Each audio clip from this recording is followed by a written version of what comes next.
നമസ്കാരം, എല്ലാവർക്കും എൻ്റെ ചാനലിലെ പുതിയൊരു വീഡിയോയിലേക്ക് സ്വാഗതം. അപ്പോൾ ഇന്നത്തെ വീഡിയോ നിങ്ങൾ കുറേ പേരൊക്കെ കമൻറ്റിലൂടെ ആവശ്യപ്പെട്ട ഒരു കാര്യത്തെ പറ്റിയിട്ടാണ്. നമ്മുടെ PSCയുടെ ഇൻ്റർവ്യൂവിന് പോയ എക്സ്പീരിയൻസ്. അപ്പം ഞാൻ കുറച്ച് ദിവസങ്ങൾക്ക് മുമ്പ് ഒരു വീഡിയോ ഇട്ടിട്ടുണ്ട്, ഒരു ഷോർട്ട് ഇട്ടിട്ടുണ്ടായിരുന്നു.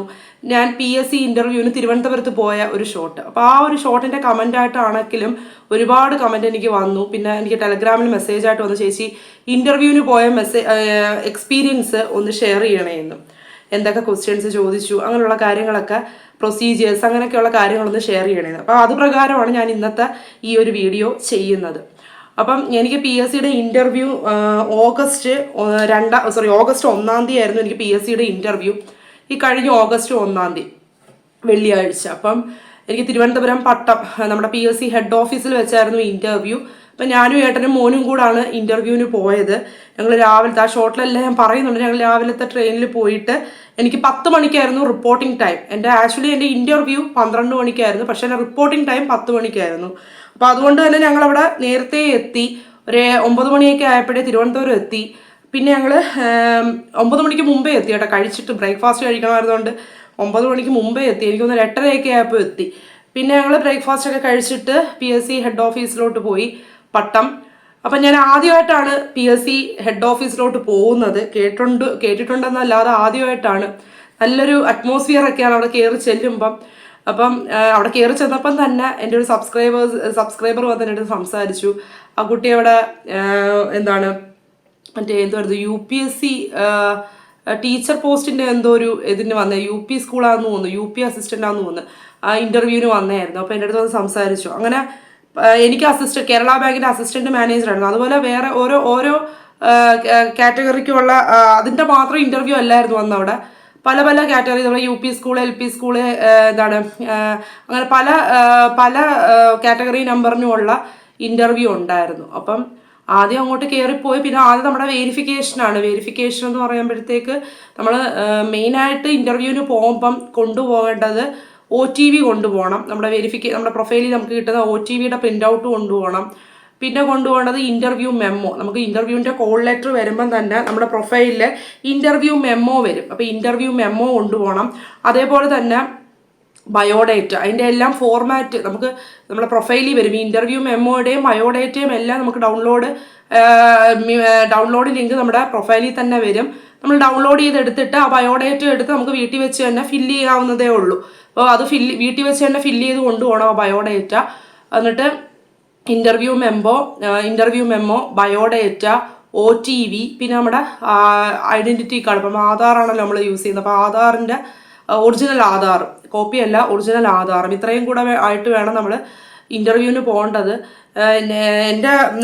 നമുക്ക് നമ്മുടെ സർട്ടിഫിക്കറ്റ് ഒക്കെ ഓൾറെഡി വെരിഫൈഡ് ആയതുകൊണ്ടായിരിക്കും നമുക്ക് സർട്ടിഫിക്കറ്റ് ഒന്നും അവരവിടെ വെച്ച് ചോദിക്കത്തില്ല. ഒരു സർട്ടിഫിക്കറ്റും ചോദിക്കത്തില്ല. 10ൻ്റെ പ്ലസ് നമ്മുടെ ക്വാളിഫിക്കേഷനുമായിട്ട് ബേസ് ചെയ്ത എഡ്യൂക്കേഷൻ ക്വാളിഫിക്കേഷനുമായിട്ട് ബേസ് ചെയ്ത സർട്ടിഫിക്കറ്റ് ഒന്നും അവരവിടെ ചോദിക്കത്തില്ല. ഇത്രയും കാര്യങ്ങളാണ് ആദ്യം വെരിഫൈ ചെയ്ത് വിടുന്നത്. വെരിഫിക്കേഷനൊക്കെ കഴിഞ്ഞ് കഴിഞ്ഞാൽ പിന്നെ നമുക്കൊരു സീരിയൽ നമ്പർ കാണും. അത് ഇൻ്റർവ്യൂ മെമ്മോയ്ക്കകത്തേ കാണും നമ്മുടെ സീരിയൽ നമ്പർ. ആ സീരിയൽ നമ്പർ അനുസരിച്ചിട്ട് അവർ വിളിക്കും. ആ സീരിയൽ നമ്പർ അനുസരിച്ചിട്ടാണ് പിന്നെ നമ്മളെ ഇൻ്റർവ്യൂ ചെയ്യുന്നിടത്തോട്ട് കൊണ്ടുപോകുന്നത്. അപ്പം ഞാനവിടെ ചെന്നിരുന്നപ്പം തന്നെ എനിക്ക് കുറേ ഫ്രണ്ട്സിനെ കിട്ടി. ഫ്രണ്ട്സിനെന്ന് വെച്ചാൽ ഞാൻ കയറി ചെന്നപ്പോഴേ യൂട്യൂബർ ആണോ എന്നൊക്കെ ചോദിച്ച് കുറേ പേരെൻ്റെ അടുത്ത് സംസാരിക്കാനൊക്കെ വന്നു. അപ്പോൾ എല്ലാവർക്കും ടെൻഷനായിരുന്നു. എന്നെ സംബന്ധിച്ചിടത്തോളം എനിക്ക് ടെൻഷൻ ഉണ്ടായെങ്കിലും ഞാൻ മുഖത്ത് കാണിക്കാത്തൊരു വ്യക്തിയായിരുന്നു അവിടെ. ബാക്കി എല്ലാവരും ടെൻഷൻ മുഖത്ത് കാണിക്കുന്നുണ്ടായിരുന്നു. കാരണം എന്ന് വെച്ച് കഴിഞ്ഞാൽ എനിക്ക് ഓൾറെഡി ടെൻഷനുണ്ട്. കാരണം ആദ്യമായിട്ടാണ് PSCയുടെ ഒരു ഇൻ്റർവ്യൂ എക്സ്പീരിയൻസ് ചെയ്യാനായിട്ട് പോകുന്നത്. അപ്പം അതെങ്ങനെയാണ്, അവരെന്താണ് ചോദിക്കാൻ പോകുന്നത്. ഒന്നാമത്തെ കാര്യം കേരള ബാങ്കിൻ്റെ അസിസ്റ്റൻറ്റ് മാനേജറാണ്. അപ്പം നേരത്തെ തന്നെ ജൂലൈ 16 സ്റ്റാർട്ട് ചെയ്ത ഇൻ്റർവ്യൂ അസിസ്റ്റൻറ്റ് മാനേജറുടെ. അപ്പോൾ ഓൾറെഡി ഇൻ്റർവ്യൂ അറ്റൻഡ് ചെയ്തൊരു കുറേ ക്വസ്റ്റ്യൻസ് ഇത് ചോദിച്ചു എന്നൊക്കെ പറഞ്ഞ് ഷെയർ ചെയ്യുന്നുണ്ട്. അപ്പം ഞാൻ പ്രിപ്പയർ ചെയ്ത് പോയെന്ന് വെച്ച് കഴിഞ്ഞാൽ കേരള ബാങ്ക് റിലേറ്റഡ് ആയിട്ടുള്ള കുറേ കാര്യങ്ങൾ, കേരള ബാങ്കിൻ്റെ റീസെൻ്റ് ആയിട്ടുള്ള ന്യൂസ്, പിന്നെ കേരള ബാങ്ക് റിലേറ്റഡ് ആയിട്ടുള്ള കുറേ അതിൻ്റെ ഹിസ്റ്ററി, അങ്ങനെയുള്ള കാര്യങ്ങളൊക്കെ കുറേ പ്രിപ്പയർ ചെയ്ത് പോയി. ഗൂഗിളൊക്കെ യൂസ് ചെയ്തിട്ട് കുറേ നോക്കിയിട്ടൊക്കെ പോയി. പിന്നെ എല്ലാവരും പറഞ്ഞു അവരവരുടെ എഡ്യൂക്കേഷൻ ക്വാളിഫിക്കേഷൻ അനുസരിച്ചുള്ള കാര്യങ്ങൾ ചോദിക്കുന്നത്. ഇപ്പം BCom, BA, നല്ല കൊതുക് കേട്ടോ, സന്ധ്യാസമയത്താണ് എടുക്കുന്നത്. അപ്പം ഞാൻ BCom ബേസ്ഡ് ആണെങ്കിൽ കൊമേഴ്സ് ബേസ്ഡ് ആയിട്ടുള്ള കുറേ കാര്യങ്ങൾ ചോദിക്കും. ഇപ്പം എന്താണ് നമ്മൾ പഠിക്കുന്നത്, ഇപ്പം എക്കണോമിക്സ് ആണ്, BA എക്കണോമിക്സ് പഠിച്ച ഒരാളാണ് ചെല്ലുന്നതെങ്കിൽ എക്കണോമിക്സ് ബേസ്ഡ് ആയിട്ടുള്ള കുറേ കാര്യങ്ങൾ ചോദിക്കും. അപ്പോൾ അവരവരുടെ സബ്ജക്റ്റ്, ഡിഗ്രിക്ക് പഠിച്ച അല്ലെങ്കിൽ PG ചെയ്ത സബ്ജക്റ്റ് അനുസരിച്ചുള്ള കാര്യങ്ങൾ കുറേ അധികം അവർ ചോദിക്കാൻ ചാൻസ് ഉണ്ട്. അപ്പം ഞാൻ അതിനേയും കാട്ടി കൂടുതൽ എന്തായാലും ഞാൻ ബാങ്കിൻ്റെ കാര്യങ്ങൾ തന്നെ നോക്കിയിട്ട് പോയത്. ബാങ്ക് ടേംസുകൾ, BCom ആണെന്ന് പറഞ്ഞിട്ട് കാര്യമില്ല, നേരത്തെ ഇറങ്ങിയതായതുകൊണ്ട് കുറേ ഗ്യാപ്പ് ഉണ്ടല്ലോ. അപ്പം സബ്ജക്റ്റ് റിലേറ്റഡ് ആയിട്ടുള്ള കാര്യങ്ങളെല്ലാം ഞാൻ ഒരുവിധം മറന്നിട്ടുണ്ടായിരുന്നു സത്യം പറഞ്ഞാൽ. എന്നാലും അതും കൂടെ എക്സ്പെക്റ്റ് ചെയ്തിട്ടാണ് പോയത്, ഇങ്ങനെ ചോദിക്കുമെന്ന് അറിയുന്നത് കൊണ്ട്. പിന്നെ ഈ നമുക്ക് ഇൻ്റർവ്യൂ, കുറേ പേരുടെ സംശയമാണ് നമുക്ക് ഇൻ്റർവ്യൂ ഇംഗ്ലീഷിൽ അവർ ക്വസ്റ്റ്യൻസ് ചോദിക്കുമ്പോൾ ഇംഗ്ലീഷിലാണോ നമ്മൾ ആൻസർ പറയേണ്ടതെന്ന്. അങ്ങനൊന്നും ഇല്ല കേട്ടോ. നമ്മൾ എൻ്റെ അടുത്ത് അവർ ചെന്നപ്പോഴേ ഞാൻ ഞാൻ ഉച്ച കഴിഞ്ഞായിരുന്നു ഞാൻ കയറിയപ്പോഴത്തേക്ക്. ഉച്ച കഴിഞ്ഞ് വെച്ചാൽ 12 മണി കഴിഞ്ഞു, 12:30 ഞാൻ കയറിയപ്പം. അപ്പം തന്നെ ഞാൻ ഗുഡ് ആഫ്റ്റർനൂൺ പറഞ്ഞു, അപ്പോഴവർ ഗുഡ് ആഫ്റ്റർനൂൺ പറഞ്ഞു. പിന്നെ അവരങ്ങോട്ട് എൻ്റെ അടുത്ത് മലയാളത്തിലാണ് റെസ്പോണ്ട് ചെയ്തത്. ക്വസ്റ്റ്യൻസ് ചോദിച്ചതും ഞാൻ റെസ്പോണ്ട് ചെയ്തതും മലയാളത്തിൽ തന്നെയാണ്. അപ്പം ഏത് ലാംഗ്വേജ് യൂസ് ചെയ്യുന്നു എന്നതിലൊന്നും ഒരു കാര്യവും ഇല്ല. നിങ്ങൾ ആ പറയുന്ന കാര്യങ്ങൾ ഏത് ഇപ്പം ഇംഗ്ലീഷ് ആണെങ്കിലും മലയാളം ആണെങ്കിലും കോൺഫിഡൻസോട് കൂടി പറയുക. അതുപോലെ തന്നെ ഏതൊരു ഇൻ്റർവ്യൂവിന് പോയാലും നമ്മൾ ശ്രദ്ധിക്കേണ്ട ഒരു കാര്യം, നമുക്ക് അവർ ചോദിക്കുന്ന എല്ലാ ചോദ്യങ്ങൾക്കും ഉത്തരം അറിയണം എന്ന് നിർബന്ധമില്ല. അപ്പം ഉത്തരം അറിയില്ലെങ്കിൽ നമ്മളത് ഏത് രീതിയിൽ അതിന് റെസ്പോണ്ട് ചെയ്ത്, അവർ ചോദിക്കുന്ന ചോദ്യത്തോട് നമ്മൾ ഏത് രീതിയിൽ റെസ്പോണ്ട് ചെയ്യുന്നു എന്നതിലാണ് കാര്യം. അപ്പം എൻ്റെ കയ്യിൽ നിന്ന് കുറച്ചൊക്കെ അത് പോയി, അതുകൊണ്ടാണ് നിങ്ങൾക്കിത് പറഞ്ഞു തരുന്നത്. കാരണം എന്ന് വെച്ചാൽ ഞാനായിരുന്നു ആ ഒരു അന്നത്തെ അസിസ്റ്റന്റ് മാനേജറുടെ ഇൻ്റർവ്യൂവിൻ്റെ ലാസ്റ്റ് സീരിയൽ നമ്പർ എൻ്റെ ആയിരുന്നു. ലാസ്റ്റ് ആളായിട്ട് ഞാനായിരുന്നു കയറേണ്ടത്. അപ്പോൾ എനിക്കൊരു 3 മെമ്പർ ബോർഡാണ് കിട്ടിയത്. ഒരു 3 സാറുമാരായിരുന്നു എനിക്ക് ഉണ്ടായിരുന്നത് എന്നെ ഇൻ്റർവ്യൂവിന് ചെയ്യാനായിട്ട്. ചെന്നപ്പോഴേ അവരൊക്കെ നല്ല പ്ലസൻറ്റ് ഫേസോട് കൂടി നമ്മളെ വെൽക്കം ചെയ്തു. അവരെ ആ ഒരു അപ്രോച്ച് കണ്ടപ്പോഴേ എൻ്റെ പകുതി ടെൻഷൻ കുറഞ്ഞു. പിന്നീട് അങ്ങോട്ട് ഓരോ ക്വസ്റ്റ്യൻസ് ആയിട്ട് ചോദിച്ചു തുടങ്ങി. എൻ്റെ അടുത്ത് പക്ഷേ മറ്റുള്ളവരുടെ അടുത്ത് ചോദിച്ച ക്വസ്റ്റ്യൻസിനെയും കാട്ടി എനിക്ക് തോന്നുന്നു എൻ്റെ അടുത്ത് കുറവ് ക്വസ്റ്റ്യൻസേ ചോദിച്ചോളൂ. പക്ഷേ ചോദിച്ചതെല്ലാം എൻ്റെ സബ്ജക്റ്റ് റിലേറ്റഡ് ആയിട്ടുള്ള ക്വസ്റ്റ്യൻസ് ആയിരുന്നു. എൻ്റെ ബികോം റിലേറ്റഡ് ആയിട്ടുള്ള ക്വസ്റ്റ്യൻസ് ആയിരുന്നു. അതായത് എൻ്റെ അടുത്ത് ചെന്നപ്പോഴേ ചോദിച്ചത് നമ്മൾ ഈ പ്രാവശ്യത്തെ യൂണിയൻ ബഡ്ജറ്റ്, ഈ പ്രാവശ്യത്തെ റെയിൽവേ ബഡ്ജറ്റ് നിർമ്മല സീതാരാമൻ നമ്മുടെ ഫിനാൻസ് മിനിസ്റ്ററാണ് പ്രസൻറ്റ് ചെയ്തത്. എന്താ അതിന് റീസൺ എന്ന് ചോദിച്ചു. അറിയാലോ, എനിക്ക് അതിന് സിമ്പിളാണ് റീസൺ എന്ന് പറയുന്നത്, നിങ്ങൾക്ക് അറിയാമെന്ന് ഞാൻ വിചാരിക്കുന്നത്. കാരണം എന്ന് വെച്ചാൽ നമ്മുടെ റെയിൽവേ ബഡ്ജറ്റ് നമ്മുടെ യൂണിയൻ ബഡ്ജറ്റിലൂടെ ഇപ്പം മെർജ് ചെയ്തു. അതുകൊണ്ടാണ് ഇപ്പം അത് ഈ പ്രാവശ്യം നിർമ്മല സീതാരാമൻ അവതരിപ്പിച്ചത്. പക്ഷേ എനിക്കെന്ന് വെച്ച് കഴിഞ്ഞാൽ അങ്ങനൊരു ഇത് പോകുന്നില്ല. അപ്പം ഞാൻ ഞാൻ അത് അറിയില്ല എന്നങ്ങ് പറഞ്ഞു. ഞാൻ കുറച്ച് ചിന്തിച്ചിട്ട് ഞാൻ പറഞ്ഞു, റെയിൽവേ ബഡ്ജറ്റ് യൂണിയൻ ബഡ്ജറ്റിൽ നിന്ന് സെപ്പറേറ്റ് ചെയ്തിരുന്നു, പക്ഷെ ഇത് മെർജ് ചെയ്തു എന്നുള്ളൊരു ആ ടെൻഷൻ കൊണ്ടായിരിക്കാം മെർജ് ചെയ്തു എന്നുള്ളൊരു ഇതെനിക്ക് വരുന്നില്ല. പിന്നെ സാർ പറഞ്ഞു തനിക്കതിൻ്റെ ആൻസർ അറിയാം, താൻ പറയും എന്ന് പറഞ്ഞപ്പോഴാണ് ഒരു 2 സെക്കൻഡ് എടുത്ത് ഞാൻ പറഞ്ഞത്, സാർ യൂണിയൻ ബഡ്ജറ്റ് റെയിൽവേ ബഡ്ജറ്റിലൂടെ മെർജ് ചെയ്തു എന്ന്. അപ്പോൾ ആ ഒരു പ്രസൻസ് ഓഫ് മൈൻഡാണ് അപ്പോഴത്തെ.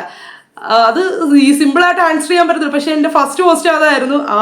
അവിടെ ഞാനൊന്ന് പതറി, പക്ഷെ ആൻസർ ചെയ്തു. അവർ തന്നെ നമ്മളെ കൂടെ എൻകറേജ് ചെയ്യിപ്പിച്ചു അത് ആൻസർ ചെയ്യാനായിട്ട്.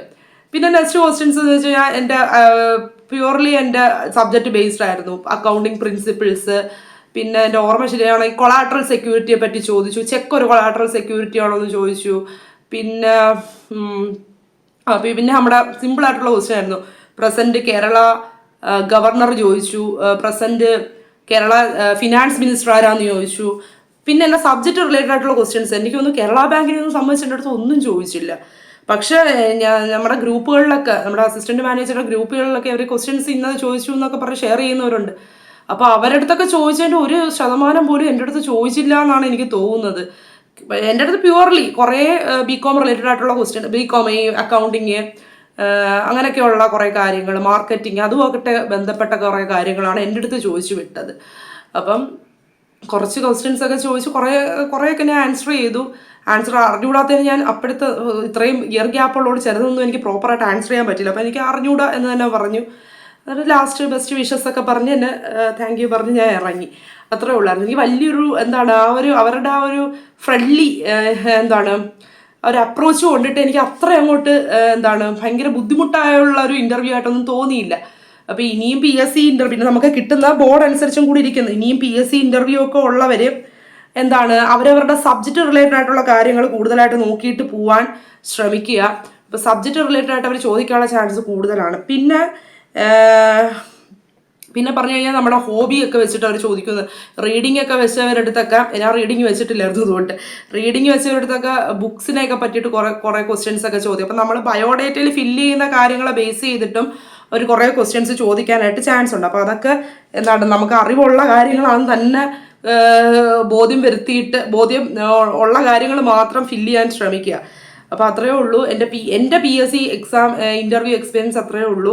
അപ്പോൾ എനിക്ക് അറിഞ്ഞൂടെ, എനിക്ക് കേരള ബാങ്കിന് വലിയൊരു റാങ്ക് ഒന്നും പ്രതീക്ഷിക്കുന്നില്ല. അപ്പോൾ ഈ ഇൻ്റർവ്യൂ മാർക്കും കൂടെ ആഡ് ചെയ്തിട്ടുള്ള റാങ്ക് ലിസ്റ്റ് ആയിരിക്കും ഇനി വരാൻ പോകുന്നത്. അറിയത്തില്ല എന്താവും, എവിടെ കിടക്കും എന്നൊന്നും പറയാം. ഫിക്സ്ഡ് ആയിട്ടൊരു നമ്പർ ഓഫ് വേക്കൻസീസേ അതിനെ ഉള്ളൂ. അതിനപ്പുറം അങ്ങോട്ട് പിന്നെ NJD ഒക്കെ വരണ വേക്കൻസി റിപ്പോർട്ട് ആവണമെങ്കിൽ.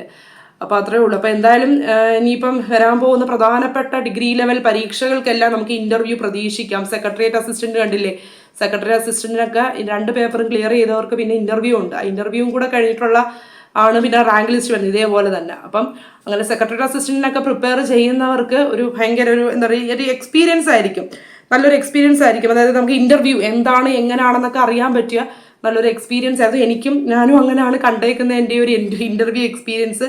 അപ്പോൾ ഇത്രയൊക്കെ ഉള്ളൂ എൻ്റെ PSC ഇൻ്റർവ്യൂവിനെ പറ്റിയിട്ടുള്ള കാര്യങ്ങൾ. അപ്പം നിങ്ങൾ ചോദിച്ച കാര്യങ്ങൾക്ക് ഞാൻ ഒരു ഉത്തരം തന്നു എന്ന് ഞാൻ വിചാരിക്കുന്നു. അപ്പോൾ നമ്മുടെ SCRT കോഴ്സിനെ പറ്റിയിട്ടും കൂടെ ഞാൻ ഇതിൻ്റെ കൂടെ പറയുകയാണ്. ഓഗസ്റ്റ് 14 സ്റ്റാർട്ട് ചെയ്യുകയാണ്. ഓഗസ്റ്റ് 14 സ്റ്റാർട്ട് ചെയ്യുമ്പോൾ നമുക്കറിയാമല്ലോ, ഈ കഴിഞ്ഞ പരീക്ഷകൾക്കെല്ലാം SCRT നിന്ന് എത്രത്തോളം ക്വസ്റ്റ്യൻസ് ചോദിക്കുന്നുണ്ടെന്ന് നിങ്ങൾ കണ്ടുകൊണ്ടിരിക്കുകയാണ്. അപ്പം SCRT അത്രത്തോളം നമ്മൾ ഫോക്കസ് ചെയ്യേണ്ട സമയം അതിക്രമിച്ചിരിക്കുന്നു. അപ്പോൾ SCRT എന്നുള്ള ഒരു മാർക്ക് പോലും നിങ്ങൾക്ക് നഷ്ടപ്പെടാതിരിക്കാൻ വേണ്ടിയിട്ട് എന്നോടൊപ്പം കൂടാൻ നമ്മുടെ കോഴ്സിലേക്ക് എത്രയും പെട്ടെന്ന് ഓഗസ്റ്റ് 14 മുമ്പ് തന്നെ ജോയിൻ ചെയ്യുക. തുച്ഛമായൊരു ഫീസേ ഉള്ളൂ. ഡിസംബർ വരെയാണ് കാലാവധി. ഡിസംബറിനുള്ളിൽ 5 മുതൽ 10 വരെ ഉള്ള നമ്മുടെ സിലബസ് അനുസരിച്ചുള്ള സോഷ്യൽ സയൻസും സയൻസ് SCRT ചാപ്റ്റേഴ്സ് ഞാൻ കംപ്ലീറ്റ് ചെയ്ത് തരുന്നതായിരിക്കും. കോഴ്സിൽ ഓഡിയോ ക്ലാസ്സസ് ആയിരിക്കും. ലൈവ് ഉണ്ടെങ്കിൽ നേരത്തെ സമയം കോഴ്സിൽ അറിയിക്കും. ലൈവ് ഉണ്ടെങ്കിലും ലൈവിൻ്റെ റെക്കോർഡ് കിട്ടുന്നതായിരിക്കും. അല്ലെങ്കിൽ വോയിസ് റെക്കോർഡ് എന്തായാലും അവൈലബിൾ ആയിരിക്കും ഓരോ ക്ലാസ്സിൻ്റെയും.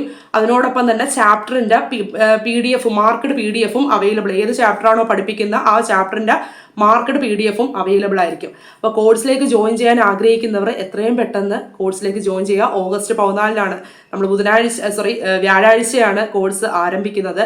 അപ്പോൾ കോഴ്സിലേക്ക് ജോയിൻ ചെയ്യാൻ ആഗ്രഹിക്കുന്നവർ ഈ ഒരു വീഡിയോയുടെ ഡിസ്ക്രിപ്ഷൻ ബോക്സിലും ഈ ഒരു വീഡിയോയുടെ ഫസ്റ്റ് കമൻറ്റായിട്ട് പിൻ ചെയ്തിരിക്കുന്ന ഡീറ്റെയിൽസ് എല്ലാം ചെക്ക് ചെയ്ത് എത്രയും പെട്ടെന്ന് കോഴ്സിലേക്ക് ജോയിൻ ചെയ്യുക കേട്ടോ. അപ്പം കോഴ്സിൽ വൈകി ജോയിൻ ചെയ്യാനുള്ള ബുദ്ധിമുട്ട് നിങ്ങൾക്ക് അറിയാമല്ലോ. കുറേയൊക്കെ പെൻഡിങ് വരുമ്പോഴത്തേക്ക് നിങ്ങളുടെ ഒരു സ്റ്റഡി ഫ്ലോയെ അത് ബാധിക്കും. അപ്പം ഓഗസ്റ്റ് 14 മുമ്പായിട്ട് തന്നെ എല്ലാവരും ജോയിൻ ചെയ്യാൻ ശ്രമിക്കുക. ഓക്കെ, അപ്പോൾ ഡീറ്റെയിൽസ് ഒക്കെ ചെക്ക് ചെയ്ത് നോക്കുക. അപ്പോൾ ഇത്രയേ ഉള്ളൂ. അപ്പോൾ എൻ്റെ PSC ഇൻ്റർവ്യൂ എക്സ്പീരിയൻസിനെ പറ്റിയിട്ടൊരു ചെറിയ വീഡിയോയാണ് ഞാൻ ചെയ്യാൻ ഉദ്ദേശിച്ചത്. അപ്പോൾ ഓക്കെ, അടുത്ത വീഡിയോ ആയിട്ട് നമുക്ക് എത്രയും പെട്ടെന്ന് കാണാം. ബൈ.